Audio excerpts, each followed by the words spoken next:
আসসালামু আলাইকুম। বাংলার সংবাদে সবাইকে স্বাগত জানাচ্ছি। আমি নাইম ফাথুম মুবিন। সংবাদ শিরোনাম। বাংলাদেশের সর্বশেষ গুরুত্বপূর্ণ আপডেট সংবাদে আপনাকে স্বাগত। শুরুতেই সংবাদ শিরোনাম, পরে বিস্তারিত।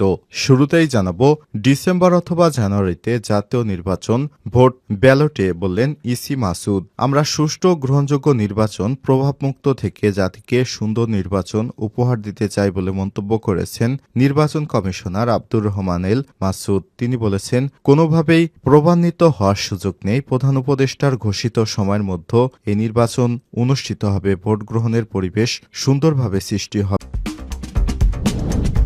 এদিকে বাংলা একাডেমি সাহিত্য পুরস্কার ঘোষণা। সাহিত্যের বিভিন্ন ক্ষেত্রে অবদানের জন্য স্বীকৃতি হিসেবে বাংলা একাডেমি সাহিত্য পুরস্কার 2024 ঘোষণা করা হয়েছে। বৃহস্পতিবার 23 জানুয়ারি বাংলা একাডেমি থেকে প্রকাশ হওয়া বিজ্ঞপ্তিতে এসব বিষয় জানানো হয়েছে। 10 জনকে দেওয়া হয়েছে একাডেমি পুরস্কার। এর মধ্যে প্রবন্ধ গদ্য সলিমুল্লাহ খান, কবিতায় মাসুদ খান, কথা সাহিত্যে সেলিম মোর্শেদ, নাটক ও নাট্য সাহিত্যে সুভাষিস সিনহা, শিশু সাহিত্যে ফারুক নেওয়াজ, অনুবাদ জি.এইচ. হাবিব, গবেষণায় মোহাম্মদ শাহজান মিয়া, বিজ্ঞানে রেজাউর রহমান, মুক্তিযুদ্ধে মোহাম্মদ হান্নান এবং ফোকলোরে সৈয়দ জামিল আহমেদ। এরপর জানাবো, বিএনপির মহাসচিবের নিরপেক্ষ সরকারের দাবি আরেকটি অন-11-এর ইঙ্গিত বললেন উপদেষ্টা নাহিদ ইসলাম। বিএনপির মহাসচিব মির্জা ফখরুল ইসলাম আলমগীরের নিরপেক্ষ সরকারের দাবি মূলত বাংলাদেশে আরেকটা ১/১১ সরকার গঠনের ইঙ্গিত বহন করে বলে আজ মন্তব্য করেছেন তথ্য সম্প্রচার উপদেষ্টা মোহাম্মদ নাহিদ ইসলাম। আজ 23 জানুয়ারি সামাজিক যোগাযোগ মাধ্যম ফেসবুকের ভেরিফাইড আইডিতে দেয়া স্ট্যাটাসে এমন মন্তব্য করেছেন তথ্য উপদেষ্টা। এদিকে এএফপির প্রতিবেদন, বাংলাদেশের বিপ্লবী শিক্ষার্থীদের স্বপ্ন ভেঙে পড়ছে বেকারত্বে। পুলিশের বন্দুকের মুখে দাঁড়িয়ে বাংলাদেশের স্বৈরাচারী সরকারকে উৎখাত করেছে শিক্ষার্থী। এই অভ্যুত্থানে 6 মাস পার হওয়ার পর অনেক শিক্ষার্থী বলছেন, তাদের চাকরি খুঁজে পাওয়া যেন প্রতিবাদের ব্যারিকেড সামলানোর চেয়েও কঠিন। এবারে জানাবো, সালমান এফ রহমানের 250 কোটি টাকা সম্পত্তি ক্রোক। সাবেক প্রধানমন্ত্রী শেখ হাসিনার বেসরকারি শিল্প বিনিয়োগ উপদেষ্টা সালমান এফ রহমান এবং তার স্বার্থসংশ্লিষ্ট ব্যক্তি ও প্রতিষ্ঠানের নামে থাকা প্রায় 250 কোটি টাকার সম্পত্তি জব্দ করেছে পুলিশের অপরাধ তদন্ত বিভাগ সিআইডি। এবং সর্বশেষ জানাবো, প্রথম সাক্ষাৎকারে 11টি মিথ্যা তথ্য দিয়েছে ডোনাল্ড ট্রাম্প। প্রিয় দর্শক, এতক্ষণ শুনছিলেন সংবাদ শিরোনাম, এবারে বিস্তারিত। তবে তার আগে বন্ধুরা, অনুরোধ থাকবে সংবাদটিতে একটি লাইক দিন। এই চ্যানেলে আপনি নতুন হয়ে থাকলে আমাদের সংবাদটি দেখতে দেখতে চ্যানেলটি সাবস্ক্রাইব করে রাখুন, যাতে করে বন্ধুরা আমাদের পরবর্তী লেটেস্ট আপডেট সংবাদগুলো সবার আগে আপনার কাছে পৌঁছে যায়। কমেন্ট করে আপনার মূল্যবান মতামত জানিয়ে দিন। এবারে বিস্তারিত।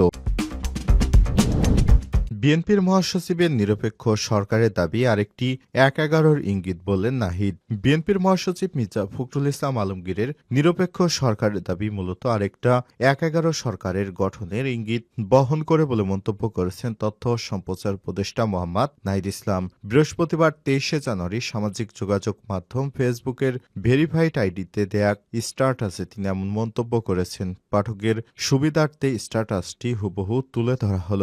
বিএনপির মহাসচিবের নিরপেক্ষ সরকারের দাবি মূলত আরেকটি ১/১১ সরকারের গঠনের ইঙ্গিত বহন করে ১/১১-এর বন্দোবস্ত থেকে আওয়ামী লীগ ফ্যাসিজমের উত্থান ঘটিয়েছিল। বিএনপির মহাসচিবের বক্তব্যকে সামনে আরেকটা ১/১১ সরকার, সংসদীয় সংখ্যাগরিষ্ঠতা ও নতজানু পররাষ্ট্রনীতির ধারাবাহিকতা এবং গুনখুম জুলাই হত্যাকাণ্ডের বিচার না হওয়ারই আলামত রয়েছে। ছাত্র জনতার এবং অভ্যুত্থানের নেতৃত্বকে মাইনাস করার পরিকল্পনা 5 আগস্টকেই শুরু হয়েছে।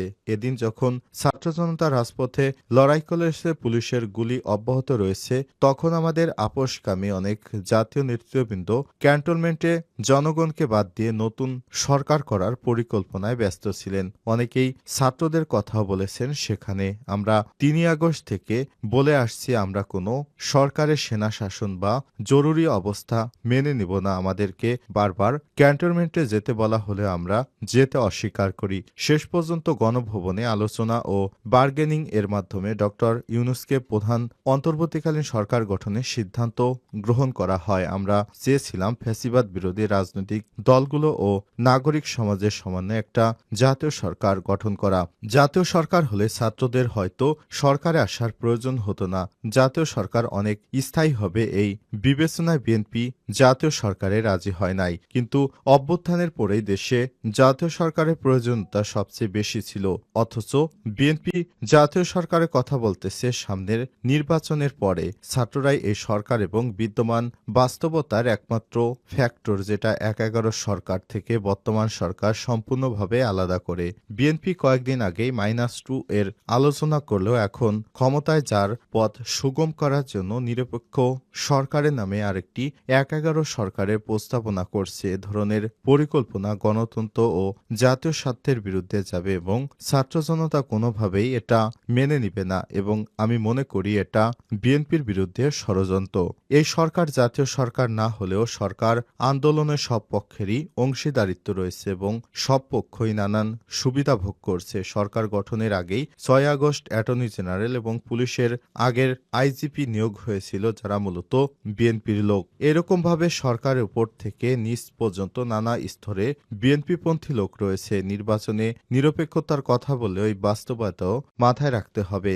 রাষ্ট্রপতির পরিবর্তন, সংস্কার, নতুন সংবিধান, জুলাই ঘোষণাপত্র সব ইস্যুতে বিএনপির বিরুদ্ধে অবস্থান নিয়েছে। অথচ এগুলো কোনোটাই ছাত্রদের দলীয় কোনো দাবি ছিল না। কিন্তু দেশে স্থিতিশীলতা, বৃহত্তর স্বার্থ এবং জাতীয় ঐক্য ধরে রাখার জন্য ছাত্ররা বারবার তাদের অবস্থান থেকে সরে এসেছে। কিন্তু এর মানে এই না যে গণতন্ত্র বিরোধী বা অভ্যুত্থানের আকাঙ্ক্ষা বিরোধী কোনো পরিকল্পনা হলে সেখানে আমরা বিন্দু পরিমাণ ছাড় দিব। আওয়ামী লীগ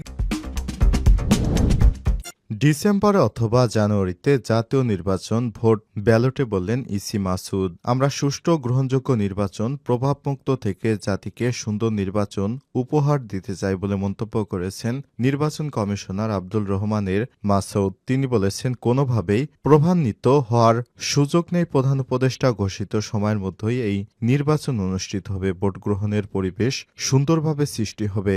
ভোটার তালিকা হালনাগাদ 2025 উপলক্ষে বৃহস্পতিবার 23 জানুয়ারি বেলা 11টার দিকে পটুয়াখালী জেলা নির্বাচন অফিসে মতবিনিময় সভায় তিনি এমন মন্তব্য করেছেন। আব্দুর রহমানেল মাসুদ বলেছেন, সত্যিকার অর্থে আমরা এখন জাতীয় নির্বাচন নিয়ে কাজ করছি। স্থানীয় নির্বাচন নিয়ে এখন আমরা ভাবছি না। 2025 সালের দিকে অথবা 2026 সালের শুরুতে জাতীয় সংসদ নির্বাচন অনুষ্ঠিত হবে। তিনি বলেছেন, দেশজুড়ে 35,000 তথ্য সংগ্রহকারী ভোটার তালিকা হালনাগাদের বিষয়ে কাজ করছেন। তথ্য সংগ্রহকারীদের মধ্যে আরও দায়িত্বশীলতার পরিচয় দিতে হবে। অনেক ক্ষেত্রে ভোটার তালিকায় ভুল হচ্ছে, এতে মানুষ সেবা নিতে পারছে না। এ বিষয়ে সবার সহযোগিতা দরকার। নির্বাচন অফিসার খান আবি শাহনুর খানের সভাপতিত্বে প্রধান অতিথি হিসেবে সভায় উপস্থিত ছিলেন নির্বাচন কমিশনার আব্দুর রহমান মাসুদ। এছাড়াও সভায় পটুয়াখালী সব উপজেলা নির্বাচন কর্মকর্তারা উপস্থিত ছিলেন।